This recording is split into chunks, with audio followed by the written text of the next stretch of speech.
예, 이 법칙의 배후에 있는 것 간단하게 한번 살펴보겠습니다. 지금까지 이야기한 것을 정리해 봅시다. 지금까지 한 이야기를 정리하고 그 다음 저자의 이제 주장으로 나아가는데요. 그게 뭐냐 하면 앞에서 말했던 돌이나 나무에게 해당되는 법칙과 인간에게 발견되는 또 인간이 어, 모든 인간이 느끼고 있는 그 도덕률 그것도 법칙인데 그 법칙의 적용이 인간에게는 너무 다르다라는 거죠. 네. 그러면서 이 법칙, 도덕률이라는 이것을 통해서 저자가 무슨 얘기를 하고자 하는지를 우리가 이제 좀 더 그 실체, 내가 드러나는 것을 볼 수가 있어요. 자, 여기 보시면 인간 본성의 법칙 내지 옳고 그름의 법칙은 인간 행위라는 현실을 사실들 너머에 있는 어떤 것임이 틀림없습니다. 자, 여기서 중요한 거는 어, 옳고 그름의 법칙, 인간 본성의 법칙, 뭐 도덕률 같은 걸 얘기하죠. 근데 이것은 어디서 있다? 우리 인간의 행위라는 현실들 사실들 너머에 있다. 바깥에 있다라는 거예요. 그러면서 어, 자, 우리가 창안해낸 것이 아님에도 불구하고 인간이 만들어낸 것이 아니다라는 점에서 바깥에 있는 것이고 그리고 우리가 마땅히 따라야 한다고 생각하기 때문에 실제적 법칙이 예, 존재한다라는 겁니다. 그러면서 이제 여기서 이제 저자가 더 나아가려고 하고 있는 게 뭐냐면 자, 이 법칙이 우리가 살고 있는 우주에 대해 무엇을 말해주는지 생각해 보자 합니다. 자, 이제 우주적으로 나가는 거예요.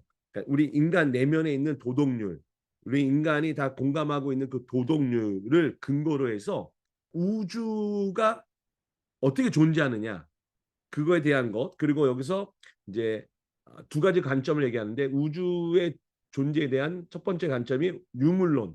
이거는 유물론이라고 하는 것은 우연히 이 우주가 빅뱅에 의해서 어, 우주가 탄생했고 그리고 그 우연이 연속이 돼서 지구가 있고 태양계가 있고 지구가 있고 또 거기에 우연히 화학 물질과 적절한 온도가 마련이 되면서 생명이 일어났고 그래서 인간이 지금 현재 인간 사회가 됐다.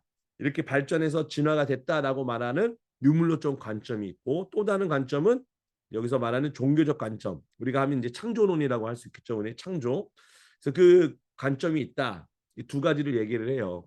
그러면 이 저자가 당연히 종교적 관점으로 길을 터서 기독교에 대한 진리를 설명하겠죠. 그렇죠? 그러니까 우리는 기독교인으로서 이 책을 읽을 때 저자가 기독교 진리를 하나님을 어떻게 믿지 않는 자들에게 설명하는가 또 믿지 않는 자들을 어떻게 하면 기독교 진리까지 끌어올 수 있는가 우리는 그 관점을 가지고 이 책을 읽을 수 있어야 돼요.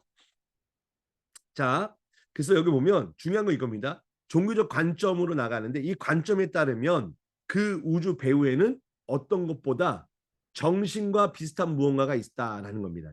그러니까 먼저 이 C.S. 루이스는 하나님이란 말을 잘 안 써요. 지금은. 왜냐하면 하나님이라 말하는 순간 아니 뭐야 너는 무슨 말할지 뻔히 알겠어. 너 결국은 그거지라고 사람들이 반감을 가질까? 어, 그런 방식이 아니라 기독교 변증, 논리적으로 기독교 진리를 변호하는 방식을 지금 사용하고 있기 때문에 하나님이라는 말을 지금 바로 끊이진 않아요. 그래서 지금 정신이냐 또는 어떤 그 무엇이냐 인격이냐라고 하는 되게 모호한 표현으로 사실은 이 독자들을 기독교 진리로 끌고 가는 거죠. 또 초대하는 거죠. 자, 그래서 왜 정신으로 했는가? 그걸 우리가 이제 좀 생각해 보면 자, 그 무언가가 뭐예요? 우주의 배후에 있는 것, 곧 하나님이죠. 그러니까 하나님이라고 생각하고 여러분 읽으셔도 괜찮습니다. 자, 이것을 왜 정신과 비슷하다고 했냐? 지각과 목적을 가지고 있으며, 그러니까 지각과 목적을 가지고 있고 어떤 것을 다른 것보다 더 선호하는 존재다. 그 무언가는 부분적으로는 우리가 모르는 목적을 위해 또 부분적으로는 어쨌든 자신과 닮은 존재, 정신을 가졌다라는 정도에서 그것을 만들려는 목적을 위해 우주를 만들었다. 자, 종교적 관점이 있고 유물론적 관점이 있는데 여기서 여러분들 오해하지 마십시오라고 얘기하는 게 뭐냐면 종교적 관점이 먼저 있고 유물론적 관점이 점차 그 자리를 차지했다는 것이 아니라 인간, 사고하는 인간, 생각하는 인간이 존재하는 것은 언제 어디서나 이 두 가지 관점이 항상 있다라는 거예요. 그리고 한 가지 더 주의할 것이 있는데 그것은 자, 과학, 그 과학의 한계를 이야기해요. 그러니까 우리가 생각해야 할 게 뭐냐면 오늘날 그 학교에서는 정규 교육을 다 이 유물론적 관점에서 우주를 설명하지 않습니까? 근데 그 과학적인 방식이 한계가 있다는 걸 이야기합니다. 그래서 과학을 반대하는 것이 아니라 자, 여기 보시면 자, 제가 과학에 반대한다고 생각하지 마십시오. 다만 과학이 하는 일에 대해 말하고 있을 뿐입니다. 자, 그러면서 이제 과학은 유용하고도 필요한 것이죠. 어떤 사물이 왜 존재하느냐, 과학이 관찰하는 사물들의 배후에 무언가 존재하느냐, 존재하지 않느냐는 그러나 그렇죠. 이것은 과학이 던질 질문이 아니다라는 겁니다. 그러니까 과학이 할 수 있는 일의 한계가 있고 그 할 수 있는 일이 있고 하지 못하는 일이 있다라는 거죠. 그래서 만약 배후에 무언가 존재한다면 그것은 인간들에게 전혀 알려지지 않거나 알려지더라도 과학과는 다른 방식으로 알려지거나 둘 중에 하나일 겁니다. 라는 거죠. 이거 좀 재밌는 표현인 것 같아요. 배후에 무언가가 존재한다면 인간에게 전혀 알려지지 않거나 그러니까 사실은 우리 인간이 모르고 있는 것들이 훨씬 더 많겠죠. 예, 정말 더 많을 겁니다. 인간이 알고 있는 건 정말 우주의 그 크기에 비한다면 세발의 어, 뭐라 그러죠 그걸? 예, 뭐 얼마 안 되겠죠. 세발의 피도 안 되겠죠. 자, 그런데 자 존재하거나 존재한다거나 존재하지 않는다는 라는 진술은 과학이 할 수 있는 진술이 아니다. 과학은 이미 있는 것들에 대해서 또 여러 가지 반복과 실험을 통해서 관찰할 수 있는 것 그것이 과학의 대상이죠. 자 결국 이것은 상식의 문제입니다. 언젠가 과학이 완벽해져서 전 우주에 있는 것들을 낱낱이 알게 되었다고 가정해 봅시다. 그렇게 돼도 우주는 왜 존재하는가? 우주가 지금처럼 지속되고 있는 목적은 무엇인가? 어떤 의미가 있는가? 그러니까 왜 존재하느냐? 그리고 목적이 뭐냐? 어떤 의미가 있느냐라는 것에 대한 어, 질문에 대해서는 결국 과학은 답을 할 수 없다. 아무리 과학이 발전해도 자 그러면서 자 여기서 이제 되게 중요한 내용이 나와요. 이 부분이요. 이처럼 난감한 상황에서 우리를 건져줄 길이 하나 있습니다. 외부의 관찰로는 알 수 없는 내용들까지 속속들이 알 수 있는 대상이 전 우주에 딱 하나 있습니다. 그게 뭐라고 그러죠? 바로 인간입니다. 인간. 자, 여러분 이 그 큰 대 일부의 제목이 뭔지 아십니까? 옳고 그름 우주의 의미를 푸는 실발이죠. 잠시만요. 자, 옳고 그름 우주의 의미를 푸는 실마리가 이 제 1부의 제목인데요. 그 제목을 이해할 수 있는 이제 장면이 나온 겁니다. 그렇죠? 그러니까 우리 인간 자신이 유일한 증거라는 거예요. 자, 이를테면 이 경우에 한해서 내부 정보를 가지고 있다. 그러니까 우리는 인간을 단순히 관찰만 하는 게 아니죠. 인간을 관찰만 하는 게 우리 자신이 인간이기 때문이죠. 그래서 우리는 내부의 정보를 가지고 있다. 우리는 인간 내부의 사정을 알고 있다. 때문에 우리는 인간이 도덕률 아래에 있고 그 도덕률이라 인간이 만들어내지 않은 것으로서 아무리 노력해도 잊어버릴 수 없는 것이고 마땅히 따라야 한다고 생각하는 것을 알 수 있다라는 거죠. 자, 어, 여기까지 이해가 잘 되시리라 믿습니다. 저기서 그러니까 중요한 건 인간 자신이 아주 중요한 이 우주의 실마리를 의미를 풀 수 있는 실마리가 된다라는 거예요. 그러면 인간은 그 개개인이 너무 차이가 있는 거 아닙니까? 내가 생각하는 게 다른 사람은 똑같이 생각할까요?라고 할 때 이제 아주 여기서 나중에 보면 재밌는 비유를 하나 드는데 이거죠. 푸른색 제복을 입은 사람이 집집마다 작은 봉투를 놓고 가는 것을 볼 때마다 그 안에 편지가 있다고 들어있다고 생각하는 이유가 뭐냐고 누군가 묻는다면 그렇죠. 우체부가 와서 집집마다 어떤 봉투를 놓고 간다. 그럼 그 안에 편지가 들어있다고 다들 생각하죠. 왜요? 저 사람이 비슷한 봉투를 놓고 갈 때마다 그 안에 편지가 들어있거든요라고 할 수 있다는 거죠. 그러니까 우리 인간 모두 다 사실 이 부분에 대해서는 다른 사람의 생각을 들어보지 않아도 다 인간 자신이 그러니까 우리 개인이 도덕률의 어, 뭐랄까요? 그 법칙 아래 있다라는 거. 그리고 그것을 따라 살아야 한다는 어떤 이런 압박을 받는다는 거, 이런 것들은 사실 보편적이다라는 걸 이야기하는 겁니다. 그래서 인간으로서 우리가 열 수 있는 유일한 봉투는 인간 자신입니다. 특히 나라는 인간을 열어보았을 때 내가 발견한 것은 나는 독립적인 존재가 아니며 어떤 법칙 아래 있는 존재라는 사실.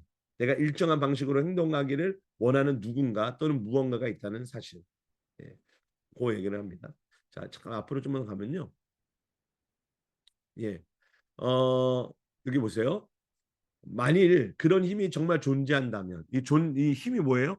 온 우주의 그 배후에 있는 거죠. 존재한다면 그 힘은 관찰 가능한 사실들 중 하나가 아니라 그 사실들을 만드는 실제이므로 단순한 사실 관찰을 통해 찾아낼 수 없습니다. 그러니까 이게 여기서 단순한 사실 관찰이라는 건 과학적인 방법을 얘기하는 겁니다. 자, 그래서 그 사실 넘어 존재 있는 여부를 알 수 있는 단 한 가지 사례가 있는데 그게 바로 우리 자신입니다. 우리는 이 사례를 통해 그 배우의 존재가 있다는 사실을 발견합니다. 그럼 여러분 한번 생각을 해보세요. 하나님이 어디 있어? 라고 사람들이 물을 때 우리가 이 순전한 기독교 여기까지 읽었을 때 여러분 뭐라고 답을 할 수 있을까요? 그렇죠? 우리 안에 그 증거가 있다라고 말할 수 있겠죠. 그렇죠? 그러니까 C.S. 루이스의 이 주장을 사실 여기까지 나오는 데는 여러 가지 논리적인 전개가 있지만 여러분들도 한번 이 부분들을 잘 생각을 해 보셔서요. 누군가에게 전도할 수 있는 또 이런 걸 내용을 가지고 기독교를 변증할 어떤 기회가 있다면 한번 그렇게 자 고민해서 얘기를 한번 해보셔도 좋을 것 같아요. 예. 그러니까 이 우주 밖에 뭐 어떤 존재가 있다. 그걸 정신이라고 하는 사람들도 있고 어떤 이 목적과 방향을 가지고 있고 인간에게 도덕적인 삶을 선한 것을 요구하는 어떤 그 존재가 있다. 어떻게 그 존재가 있는지 아느냐? 우리가 그런 거에 제약을 받지 않는가. 우리 스스로가 착하게 살아야 될 것 같고 그렇게 살면서 살지 못하는 것에 대한 어떤 부담감을 느끼고 이런 것이 나만 있는 게 아니라 우리 모든 인간이 동서고금을 막론하고 있는데 그것이 하나의 증거다라고 이렇게 이야기를 할 수 있는 것도 어, 전도를 하는데 그래도 좋은 방법이 아닌가 싶습니다. 물론 이것만으로 우리가 기독교 진리를 저들에게 알려줄 수는 없겠죠. 그러나 하나님이 어디 있어라고 말을 하는 또 우리에게 기독교인들에게 질문하는 자들에게 이 C.S. 루이스가 우리에게 보여준 이 방식은 굉장히 유용할 겁니다. 왜냐하면 여기서부터 뭐가 나갑니까? 인간의 그 죄책감, 그렇죠? 죄에 대한, 그러니까 선하게 살아야 되지만 그렇게 살지 못하는 우리의 한계, 그것을 그 지점에서부터 신의 존재를 알려주고, 그러니까 생각하게 되고, 그리고 더 나아가 왜 그리스도가 필요한지 그것까지도 나갈 수 있기 때문에 저는 이 C.S. 루이스의 이런 기독교 변증 방법이 우리가 꼭 알아두면 좋겠다라고 생각합니다. 자, 이제 여기서 보시면 이제 이런 얘기 납니다. 제가 성급하게 결론으로 나간다고 생각하지 마십시오. 이제 기독교 신앙에서 여기서 이제 기독교라는 말이 나왔죠. 하나님도 나왔죠. 자, 하나님께서 도달하려면 아직도 멀었습니다. 그러니까 이제는 하나님에 대한 이야기가 나올 거예요. 그러나 이제 아직 성급하게 그렇게 기독교 성경에서 말하는 그 주장하는 방식이 아니라 아직 논리적으로 한 번 더 설명 조금 더 이야기하겠다라는 걸 예고하는 겁니다. 다음에 장에 보시면 알 수가 있어요. 자, 여기 보시면 저는 단지 우주를 지휘하고 있는 무언가가 존재하며 그 무언가는 내 안에서 옳은 일을 하도록 재촉하고 야, 이건 좀 여러분 밑줄을 칠 필요가 있어요. 그 무언가가 내 안에서 옳은 일 하도록 재촉하고 이게 도덕률이죠. 그릇된 일에는 책임감과 불편함을 느끼게 만드는 하나의 법칙으로 나타난다. 요거까지 말했을 뿐입니다. 그러니까 요거 세 줄, 그렇죠? 이 한 문장을 여러분들이 이해하셨다면 앞에 있는 내용을 여러분 다 마스터했다라고 보시면 됩니다. 자, 우리는 그 무언가가 다른 무엇보다 정신을 닮았다고 생각하지 않을 수 없습니다. 정신 외에 다른 것이 있다면 물질뿐인데 물질이 지시를 내린다는 것은 상상하기 어렵기 때문입니다. 그러니까 아까 얘기했죠. 정신과 닮았다라고 얘기한 게왜 그렇게 표현을 했냐? 어떤 지시를 내리기 때문이다. 예. 자, 우리의 불안에는 이유가 있다. 이겁니다. 자, 요것도 아주 중요한 내용이에요. 여러분들 요거를 잘 이해를 하시면 좋을 것 같아요. 자, 여기 보면요. 앞에서 이제 기독교 하나님 나왔잖아요. 오거에 대한 이제 이야기를 또 잠깐 합니다. 저는 물질적 우주 너머에 있는 누군가 또는 무언가가 도덕률을 통해 현실적으로 우리에게 다가온다는 말로서 지난 장을 마무리했습니다. 여러분 중에는 그런 결론에 심기가 불편해진 분들이 있을 겁니다. 더 나아가 제가 지금 속임수를 쓰고 있다고 결국 또 하나의 종교 선전에 불과한 내용을 철업처럼 보이도록 교묘하게 포장하고 있다고 생각할 수도 있습니다. 그렇죠, 그렇죠. 기독교 얘기를 어차피 전도할 건데 지금 전도를 하기 전에 이렇게 교묘하게 네가 속임수를 쓰는 거냐라고 하는 분들이 있지 않겠냐는 것입니다. 그런데 자, 자기는 종교에 대한 사람이 이미 세상의 검증이 끝난 만큼 시계를 거꾸로 돌릴 생각은 없다면서 말이죠. 저는 이런 식으로 생각하는 분들에게 다음과 같이 세 가지를 이야기하고 싶습니다라고 얘기하는데요. 요건 이 세 가지를 이야기하면서 사실 저자가 하고 싶은 말이 있어요. 그 뭐냐면 첫째, 시계를 거꾸로 돌린다는 점. 일단은 시계가 잘못 가고 있을 때는 어, 가장 지금 현재 시간과 가까이 비슷한 시간대에 있는 그러니까 시간이 현재 뭐 핸드폰이라든지 우리가 이런 시간은 위성 시간이라고 해서 우리가 정확하게 신뢰하지 않습니까? 그 시계와 그 우리 손목시계 시간이 좀 다를 때 있죠. 손목시계가 고장이 나거나 뭐 그래서 멈추거나 천천히 갈 때 우리 어떻게 합니까? 그래도 좀 비슷하니까 다행이다 이렇게 하고 많아요? 아니죠. 빨리 시간을 정확한 시간을 확인하고 시계를 고치든지 빨리 돌려야 되겠죠. 그렇죠? 그러니까 지금 C.S. 루이스는 자신이 지금 그 작업을 하려고 하는 것이다. 이야기를 합니다. 두 번째는요. 자기는 아직 본격적으로 종교 선전을 시작도 안 했다. 네, 기독교라는 특정 종교의 하나님은 고사하고 현실 종교가 믿는 하나님조차 다루지 않았다. 단지 도덕률 배후에 누군가 또는 무언가가 존재하는 데까지만 이야기했다. 그래서 여기 우리는 성경이나 교회의 도움 없이 우리 자신의 힘으로 이 누군가에 대해 알아보고 있는 중입니다. 그러니까 지금 저자가 C.S. 루이스가 지금 계속해서 말하고자 하는 게 이제 전개하는 방식이 이거죠. 자, 제가 분명히 말하고 싶은 점은 이렇게 할 때 우리는 충격적인 사실을 발견한다. 자, 충격적인 사실이 뭔지 한번 여러분 한번 생각해 보시죠. 자, 무슨 이야기를 하려 하냐면요. 자, 지금 얘기하는 건 저거예요. 성경이나 교회의 도움을 받지 않고 한다라는 것입니다. 잠깐만요. 시간이 예. 시간이 한 시간이 되네요. 시간이 좀 여유가 있습니다. 그가 만든 우주, 우주 누군가에 대해 여기서 이 누군가가 뭡니까? 이제 우리로서는 하나님이죠. 하나님에 대해 두 가지 증거를 우리가 갖고 있습니다. 그러니까 여러분 이거 전도할 때 아주 좋아요. 하나는 뭐냐? 우주가 증거다. 그가 만든 우주.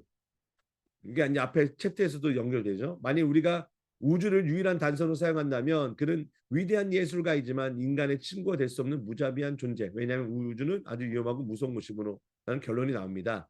그러니까 한 가지 증거는 우주라는 거예요. 그러나 우주는 아름답지만 너무너무 광대하죠. 자, 또 하나는 증거는 뭐죠? 바로 우리 자신이라고 그랬죠. 그 우리의 정신 안에 둔 도덕률이다. 이게 그 누군가 신에 대한 증거다. 이것은 내부 정보 우리 안에 있으므로 그러니까 우리는 우리 안에 있는 것을 우리가 알지 않습니까? 우주보다 더 좋은 증거다. 어떤 사람이 지은 집을 보기보다는 그의 말을 들어야 그에 대해 더 많이 알 수 있듯이. 그러니까 집을 지은 사람에 대해 알고 싶으면 그 지은 집을 이렇게 보면서 유추할 수도 있죠. 이게 한 우주라고 볼 수 있습니다. 우주를 알아보고 우주를 연구함으로써 우주를 만든 이에 대해서 우리가 알 수도 있지만, 그렇죠?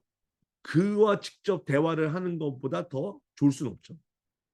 자, 일반적으로 우주는 우주보다 도덕률을 통해 하나님에 대해 더 많은 것을 알 수 있습니다. 두 번째 증거를 볼 때 우리는 우주 배후에 있는 존재가 옳은 행, 이것도 아주 중요해요. 이 두 번째 증거, 도덕률을 증거로 볼 때 이 우주 배후에 있는 존재, 신은 옳은 행동에 큰 관심을 가지고 있다는 결론을 내릴 수 있습니다. 그렇죠? 공정한 처신, 이기적이지 않는 마음, 용기, 신뢰, 정직, 신용으로 표현되는 앞에서 계속 이야기했던 거죠.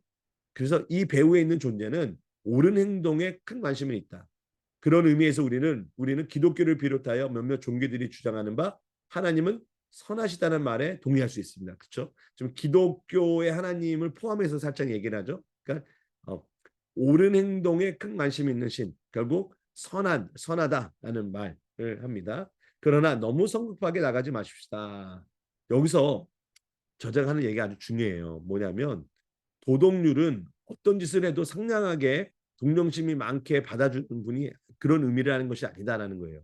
그러니까 말하는 여기서 말하는 옳은 행동, 선함 그에 대한 오해를 종식시키는 거예요. 우리가 기독교인도 우리 교회에서도 우리가 하나님의 공의와 정의를 이야기할 때 저 하나님의 심판도 이야기하지 않습니까? 하나님의 사랑의 하나님이시지만 동시에 심판하실 하나님이시죠.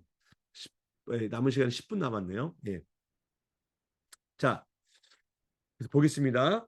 도덕률에는 어떤 짓을 해도 다 받아준다는 것이 있을 수 없습니다. 도덕률은 바늘 끝 하나 들어갈 틈 없이 냉혹합니다. 그것은 올바른 일을 하라고 명령할 뿐 그렇게 하기가 얼마나 힘들고 위험하며 어려운지에 대해서는 전혀 신경 쓰지 않습니다. 만약 하나님이 도덕률과 같다면 그는 상냥한 분일 수가 없습니다. 하나님이 선하시다는 것은 곧 그가 용서하신다는 뜻이라고 말하기에는 아직 이릅니다. 그거 너무 성급합니다. 용서는 인격을 가진 존재만 할 수 있습니다. 자, 그런데 우리는 아직 인격적인 하나님을 말하는 데까지 이르지 못했습니다. 그저 그 무엇보다 정신과 닮은 도덕률 배우의 힘이라는 데까지만 말했을 뿐입니다. 자, 그러니까 하나님은 인격적인 분이시죠, 그렇죠? 그러나 그 인격적인 이유가 뭐냐, 왜 하나님이 인격적이어야 되느냐라는 것을 이제 넌지시 이야기할 겁니다.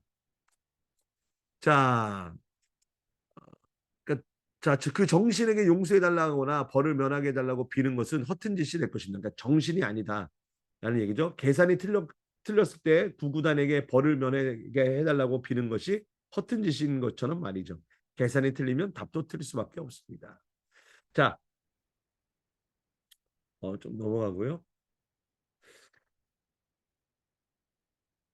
예, 여기 앞에. 자, 하나님이 이런 분, 비인격적 절대선이라면 결코 좋아할 수 없으며 따라서 저는 개인치 않겠다고 말한다 해서 피할 길이 생기는 것은 아닙니다. 이게 뭐냐면 절대선, 하나님이 절대선으로 이제 설계가 되거든요. 그러니까 절대선이기 때문에 그런 악에 대해서는 결국에 심판할 수밖에 없다는 것을 이제 대놓고 얘기하지는 않지만 그런 배경을 여러분들이 두시고 생각하시면 좋을 것 같습니다. 문제는 여러분이 마음 한편으로 절대선의 편을 들고 있으며 인간의 탐욕과 거짓과 착취를 인정하지 않는 그 절대선에게 내심 동의하고 있기 때문입니다. 내심. 음, 그러나 그런 경우에도 여러분 마음속에서는 세상 배후에 있는 그런 힘이 이런 행동을 정말 예외 없이 미워하지 않는다면 결코 선한 존재일 수 없다는 사실을 알고 있습니다. 그렇죠? 절대 선이라는 거죠. 그러니까 상냥하게 그거 봐줄게 이럴 수 없다라는 건 여러분들도 알고 있다. 그 얘기를 하는 겁니다. 자, 이것이 우리가 빠져 있는 끔찍한 공경입니다. 이 끔찍한 공경. 야, 요거까지 끌고 왔어요. 그러니까 지금 C.S. 루이스가 이 끔찍한 공격에 여러분이 빠져 있습니다. 요거 늪에 빠져 있습니다라는 것을 알려주기 위해 지금 이렇게 먼 길을 온 거예요. 절대선이 우주를 다스리지 않는다면 어떤 노력을 해도 우리는 소망이 없습니다. 반면 절대선이 우리를 다스린다면 우리는 매일 그 선의 원수가 되는 셈이고 다음 날이라 해서 사정이 나아질 기미주 또한 없고 우리에게 역시 소망이 없습니다. 우리는 그 선 없이 참 여기 진짜 멋있는 말이에요. 우리는 그 선 없이 살 수도 없고 그 선과 더불어 살 수도 없습니다. 그러니까 선이 없이 살 수도 없지만 더불어 살 수도 없습니다. 이게 끔찍한 공경이죠. 하나님은 유일한 위안인 동시에 최고의 공포입니다. 정말 정말 저는 여기서 혀를 내둘렀습니다. 우리에게 가장 필요한 존재인 동시에 가장 피하고 싶은 존재. 여러분 안 그렇습니까? 그는 우리의 유일한 동맹자가 될 수 있는 존재지만 우리는 스스로 그의 원수가 되었습니다. 자, 이제 세 번째 요지 얘기합니다. 제가 이렇게 우회적인 방식으로 진짜 주제에 접근하고자 한 것은 여러분을 속이기 위한 것이 아니라 제게 다른 이유가 있습니다. 자, 여기서 이제 기독교의 이야기를 이제 꺼냅니다. 이제 본격적으로 꺼내는데 잘 보세요. 지금까지 서술해온 이런 사실들을 먼저 이해하기 전에는 기독교가 의미를 가질 수 없기 때문에 이런 방법을 선택했습니다. 기독교는 사람들에게 회개를 촉구하며 용서를 약속합니다. 그렇기 때문에 자신이 회개할 일을 저질렀다는 사실을 모르는 사람, 자기에게 용서가 필요하다고 생각하지 않는 사람에게는 기독교가 아무 의무도 가질 수 없습니다. 여러분은 먼저 도덕률이라는 사실이 정말로 존재하며 그 법칙의 배후에 어떤 힘이 있고 여러분이 그 법을 어김으로써 그 힘과 잘못된 관계를 맺게 되었다는 것을 깨달아야 합니다. 이 모든 걸 깨닫기 전에는 정말이지 이 모든 것을 깨닫는 그 순간에 오기 전까지 기독교는 여러분에게 아무 말도 할 수 없습니다. 우리 교회 다니는 우리 그 전도할 때 정말 이런 고민 많이 하지 않습니까? 아무리 얘기를 해줘도 아 그래? 고개는 끄덕거려요. 기독교 진리에 대해서 정말 아주 뭐 간단 명료하게 아주 잘 설명을 나이스하게 해도요. 아 그래? 하고 듣기만 하지 거기에 관심을 갖지 않는 사람들이 대부분이에요. 왜 그렇죠? 이것이 그들에게 상관이 없기 때문이죠. 왜? 자기가 지금 이런 끔찍한 공경에 빠져 있다라고 느끼지 않기 때문에. 내가 죄인이라는 사실을 전혀 인식하지 못하기 때문에. 하나님이 절대 선이시고 하나님만이 나를 구원할 수 있다는 분인 걸 전혀 뭐 느낄 필요가 없기 때문에. 그러니까 그런 사람들에게는 아무리 기독교 얘기를 꺼내도 소용이 없다는 거죠. 저 동의하시리라 생각이 합니다. 자, 여러분은 스스로 병들었다는 것을 알 때 비로소 의사의 말에 귀를 기울이죠. 그처럼 여러분은 인간이 거의 아무 가망도 없는 처지에 있다는 점을 깨달았을 때 비로소 그리스도인들의 말을 이해하기 시작할 것입니다. 그리스도인들은 왜 인간이 지금처럼 선을 미워하는 동시에 사랑하는가 간에 설명해 줍니다. 자, 여기까지만 이제 이 본문 설명을 하도록 하겠습니다.